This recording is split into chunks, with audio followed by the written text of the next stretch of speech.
स्त्री की योनि को साक्षात नरक कुंड बताया गया है। मैं बड़ा प्रमाण कामदेव जी का ही दे रहा हूं अब आपको। कामदेव जी कह रहे हैं कि स्त्री के शरीर का वो भाग जिससे मनुष्य आकर्षित होता है, चाहे वो स्तन हो, चाहे पीठ के पीछे वाला भाग हो, मैं वहीं रहता हूं और वहां रह करके मनुष्य को निरंतर मारता रहता हूं। स्त्री का शरीर ही मेरा घर है। और कह रहे हैं कि जो मनुष्य स्त्री की योनियों में लिप्त रहता है, काम वासना में लिप्त रहता है, भगवान की भक्ति वह कभी कर ही नहीं सकता। विष्णु भगवान का प्रमाण दे रहा हूं, जिसमें वो लिख रहे हैं, कह रहे हैं कि जो व्यक्ति स्त्री की योनियों को, काम वासनाओं को त्याग कर देता है और धर्म के रास्ते पे मेरे चरणों को पकड़ लेता है, तो उसको वही फल मिलता है जो अश्वमेध करने वाले पुरुष को मिलता है। ये अश्वमेध यज्ञ क्या है अभी बता देता हूं। पहले प्रमाण देखिए, ये प्रमाण आपको चकित करेगा। और अब मैं आपको स्त्री की योनियों से निकाल के रहूंगा बाहर, काम वासना को बिल्कुल खत्म कर दूंगा। ये प्रमाण देखिए एक बार आप।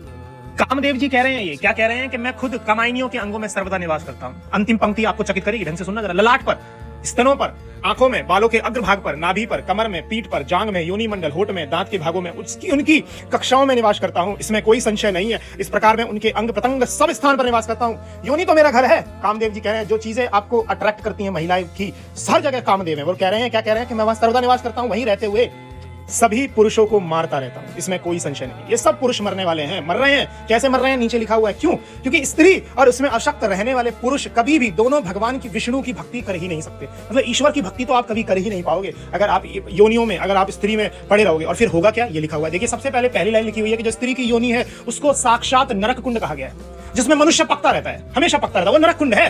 वो नरक कुंड क्या कर रहा है? क्योंकि वो आपसे मैथुन करवा रहा है। नीचे लिखा हुआ है, मैथुन के बल से आपकी बल की हानि होगी। बल मतलब जान, शरीर की जो शक्ति है वो खत्म हो जाएगी। और निद्रा, जो नींद है, वो तरुण होती चली जाएगी। निद्रा से मनुष्य का ज्ञान मारा जाएगा और आपकी आयु अल्पायु हो जाएगी। इसलिए बुद्धिमान व्यक्ति को चाहिए कि वह क्या करे, स्त्री को मृत्यु की तरह देखे। बुद्धिमान पुरुष को चाहिए कि वह अपना मन कहां लगाए, गोविंद के चरणों में, ईश्वर के चरणों की सेवा में लगा दे। उसे छोड़कर ऐसा कौन मूर्ख है जो स्त्री के चरणों में अपनी सेवा लगा रहा है? क्योंकि जनार्दन के चरणों की सेवा ही पुनर्जन्म छुड़ाने वाली है। ईश्वर के चरणों की सेवा ही पुनर्जन्म छुड़ा देगी। और अगर ये देखिए, अब लिखा हुआ है, अगर आप स्त्री की योनियों के पीछे भागोगे तो 84 लाख योनियों में यहीं भटकते रहोगे।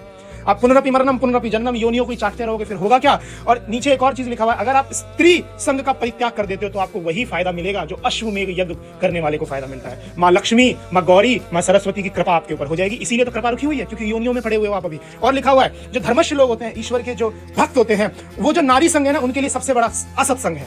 अगर वो ईश्वर के साथ रहेंगे तो वो नारी के साथ नहीं रहेंगे, क्योंकि जब वो नारी का संग करेंगे तो विष्णु भगवान की भक्ति हो ही नहीं सकती है। समस्त आशक्तियों का त्याग कर विष्णु की भक्ति करनी चाहिए। मेरे विचार से संसार में हरि की भक्ति बड़ी दुर्लभ है, और विष्णु जी की भक्ति हो जाए वह कृतार्थ हो जाता है। इसमें कोई बड़ा संशय नहीं है। और यहाँ पे लिखा हुआ है कि आपके पास स्त्री आ जाए, धन आ जाए, घर आ जाए, शरीर आ जाए, वो आपको दुखदाई ही देंगे। वो दुख ही देंगे। क्यों दुख देंगे? जब तक कि आप अपनी कामनाओं को त्याग करके भगवान विष्णु के चरणों में भजन नहीं करोगे। कुछ भी आ जाए तो वो दुख ही आपको देने वाले हैं, क्योंकि लोक में नारी को समस्त विघ्नों की रानी कहा गया है। समस्त विघ्न की रानी जो है वो नारी है। और देखिए, ऊपर एक पंक्ति और पढ़ा देता हूं जो मैंने आपको नहीं पढ़ाई थी। ये लिखा हुआ है कि तुम मूर्ख हो जो स्त्री संग की इच्छा करते हो।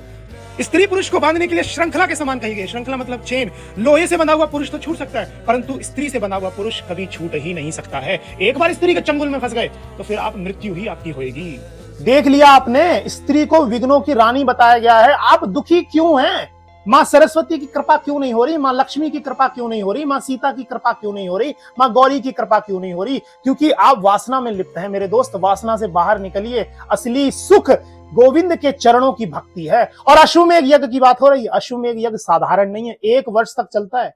जो मनुष्य 1 वर्ष तक यज्ञ कर ले, उसके बाद 1 लाख जो है ब्राह्मणों को खाना खिला दे, अश्वमेध करने वाले पुरुष को चक्रवर्ती सम्राट की उपाधि मिल जाती है। तो वही उपाधि आपको मिल जाएगी अगर आप स्त्री की योनियों से बाहर निकल जाओगे, काम वासना से बाहर निकल जाओगे, गोविंद के चरणों को पकड़ लोगे, ईश्वर की शरण में आ जाओगे। और नहीं आओगे तो आपका मृत्यु तो पक्की है ही। और अभी आप मर ही तो रहे हो। ये क्या कर रहे हो? आपको नुकसान हो ही तो रहा है। आप अपने मन से पूछ लीजिए, क्या आप सुखी हो? दुखी हो ना? क्यों?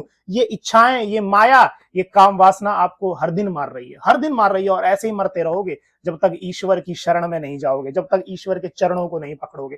मरते रहोगे निरंतर।